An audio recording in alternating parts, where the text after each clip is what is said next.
शामिल करते हैं। सरगोदा से हमारे ब्यूरो चीफ मोहम्मद नदीम के मुताबिक सरगोदा की तहसील साहिवाल के इलाका अवैध सेम पर दिन दहाड़े डकैती की वारदात करके फरार होने वाले डाकू शहरियों की मजम्मत और पुलिस की बरवक्त कार्रवाई के नतीजे में पकड़े गए।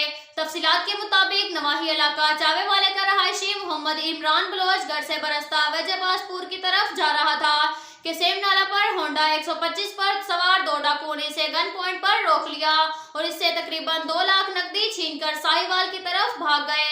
मुतासरा शख्स मोहम्मद इमरान ने अपने डेरा पर कॉल करके अपने साथ होने वाली वारदात के मुतालिक बताया, जहां से उसका भाई मोहम्मद इरफान अपने 2 साथियों के हमरा कार पर इसकी तरफ रवाना हुआ।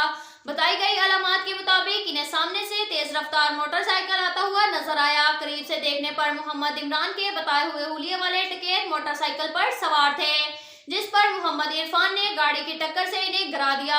एक डाकू मोहम्मद वसीम वल्द कासिम मुमताज सकना मट्ठा लग सरगोदा मौका पर ही गिरफ्तार हो गया, जबकि दूसरा डाकू शहजाद वल्द मुलाजिम हुसैन सकना नूरपुर पीरा मंडी बहाउद्दीन खेतों में भाग गया, जिसे इंचार्ज पेट्रोलिंग पुलिस चकतरन शुमाली ने अपनी टीम और एएसआई थाना साहिवाल जफर इकबाल के हमरा चंद किलोमीटर पुल पंपियां वाली पर जाकर पकड़ा। मुलजिमान से लूटी हुई रकम मौका पर ही बरामद हो गई। मज़कूरा डकैत कई माह से इस इलाका में मुसलसल वारदातें कर रहे थे। अब तक के लिए इतना ही काफी है। मिलते हैं अगले बुलेटिन में, हमारे साथ रहिएगा। अल्लाह हाफिज।